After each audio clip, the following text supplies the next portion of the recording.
नमस्कार। श्रीमद् वाल्मीकि रामायणे उत्तरकाण्डे 1सप्ततितमः सर्गः।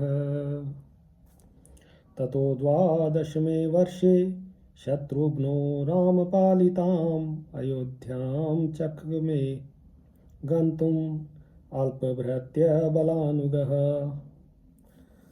तदनंतर 12वें वर्ष में थोड़े से सेवकों और सैनिकों को साथ ले शत्रुघ्न ने श्री राम पालित अयोध्या को जाने का विचार किया। ततो मंत्री पुरोगांश्च बलमुख्यान् निवर्त्य च जगाम है मुख्येन रथानां च शतेन सह। अतः अपने मुख्य मंत्रियों तथा सेनापतियों को लौटाकर पुरी की रक्षा के लिए वहीं छोड़कर वे अच्छे घोड़े वाले 100 रथ साथ ले अयोध्या की ओर चल पड़े।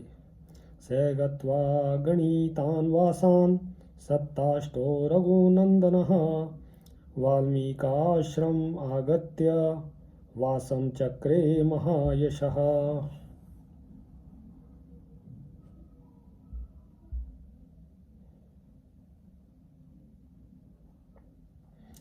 महायशस्वी रघुकुल नंदन शत्रुघ्न यात्रा करने के पश्चात मार्ग में 7-8 परिगणित स्थानों पर पड़ाव डालते हुए वाल्मीकि मुनि के आश्रम जा पहुँचे और रात में वहीं ठहरे।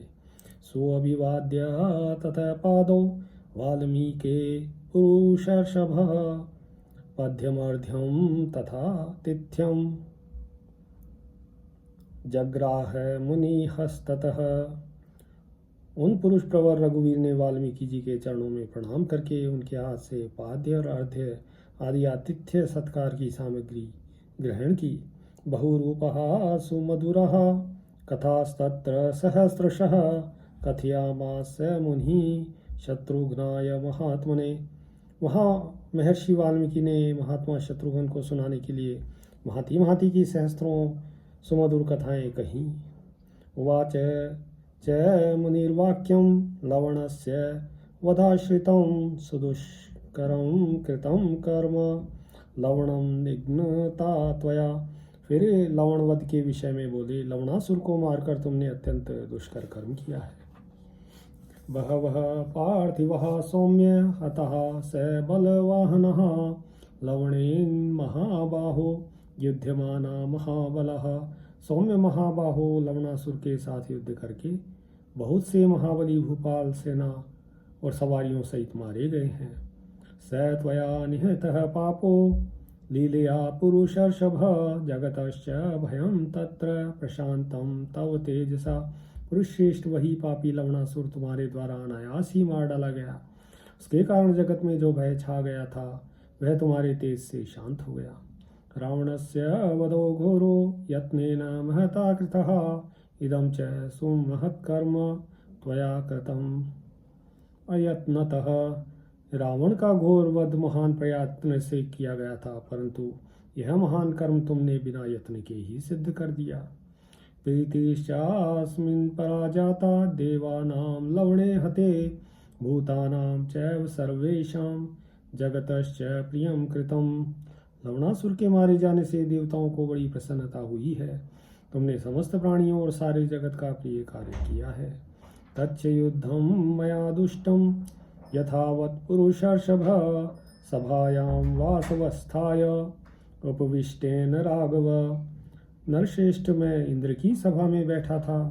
जब वह विमानाकार सभा युद्ध देखने के लिए आई तब वहीं बैठे बैठे मैंने भी तुम्हारे और लवण के युद्ध को भली भांति देखा था।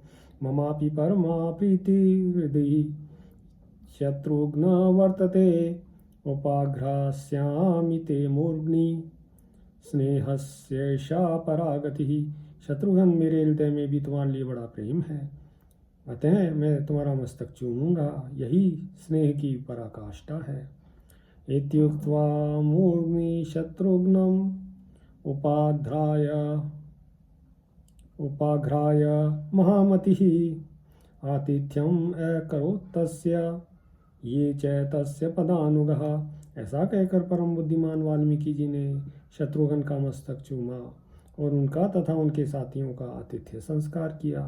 स भक्तवान नरश्रेष्ठो गीतिमाधुर्यम् उत्तमं शुश्राव रामचरितं तस्मिन् काले यथाक्रमम्। नलशेष शत्रुघ्न ने भोजन किया और उस समय श्री रामचंद्र जी के चरित्र का क्रमशः वर्णन सुना, जो गीत की मधुरता के कारण बड़ा ही प्रिय एवं उत्तम जान पड़ता था। तंत्रीलय समायुक्तं त्रिस्थान करणान्वितं संस्कृतं लक्षणोपेतं समताल समन्वितं शुश्राव रामचरितं तस्मिन् काले पुराकृतम्। उस लीला में उन्हें जो रामचरित सुनने को मिला वह पहले ही काव्यबद्ध कर लिया गया था।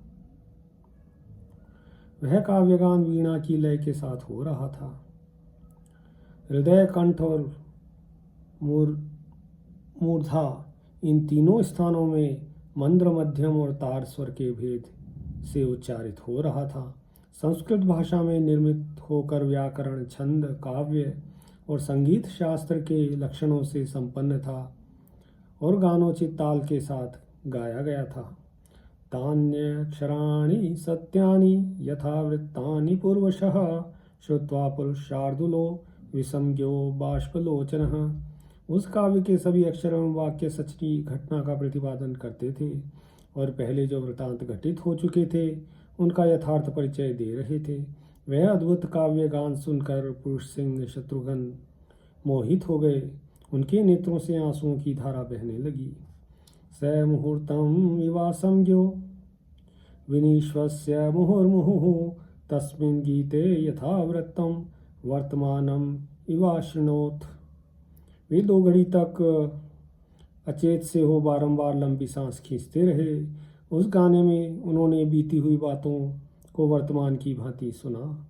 पदानुगाश्च ये राज्ञस्तां श्रुत्वा गीति संपदम् अवाङ्मुखाश्च दीनाश्च आश्चर्यम् इति चाब्रुवन्।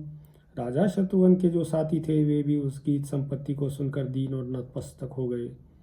बोले, यह तो बड़े ही आश्चर्य की बात है। परस्परं च ये तत्र सैनिकाः संवभाषिरे किमिदं क्व च वर्तामः किमेतत् स्वप्नदर्शनम् अर्थो यो नः पुरा दृष्ट तमाश्रम पदे पुनः। शत्रुघ्न जी के जो सैनिक वहाँ मौजूद थे वे परस्पर कहने लगे, यह क्या बात है, हम लोग कहाँ हैं, यह कोई स्वप्न तो नहीं देख रहे हैं।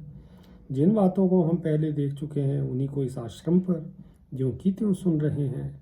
शृणुमः किमिदं स्वप्ने गीतवन्दनम् उत्तमं विस्मयं ते परम गत्वा शत्रुघ्नम् इदं ब्रुवन्। क्या यह उत्तम गीतबंद को हम लोग स्वप्न में सुन रहे हैं। फिर अत्यंत विस्मय पड़कर वे शत्रुघ्न से बोले, साधु पृच्छ नरश्रेष्ठ वाल्मीकिं मुनिपुंगवं शत्रुघ्नस्त्वब्रवीत् सर्वान् कौतूहल समन्वितान् सैनिकान् क्षमो अस्माकं परिप्रष्टुम् इहेदृशः आश्चर्याणि बहूनिह भवन्त्यस्याश्रमे मुनिः। नरश्रेष्ठ, आप इस विषय में मुनिवर वाल्मीकि जी से भली बाती पूछें। शत्रुघ्न ने कौतूहल में भरे उन सब सैनिकों से कहा, मुनि के इस आश्रम में ऐसी अनेक आश्चर्यजनक घटनाएं होती रहती हैं। उनके विषय में उनसे कुछ पूछताछ करना हमारे लिए उचित नहीं है।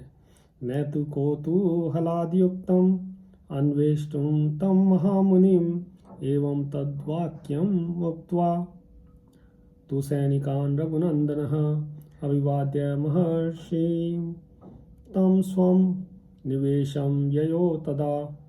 कौतूहलवश महामुनि वाल्मीकि से इन बातों के विषय में जानना या पूछना उचित न होगा। अपने सैनिकों से ऐसा कहकर रघुकुल नंदन शत्रुघ्न महर्षि को प्रणाम करके अपने खेमे में चले गए। इत्यार्षे श्रीमद्रामायणे वाल्मीकिये आदिकाव्ये उत्तरकांडे 170तमः सर्गः। सियावर रामचंद्र पद जय शरणम्।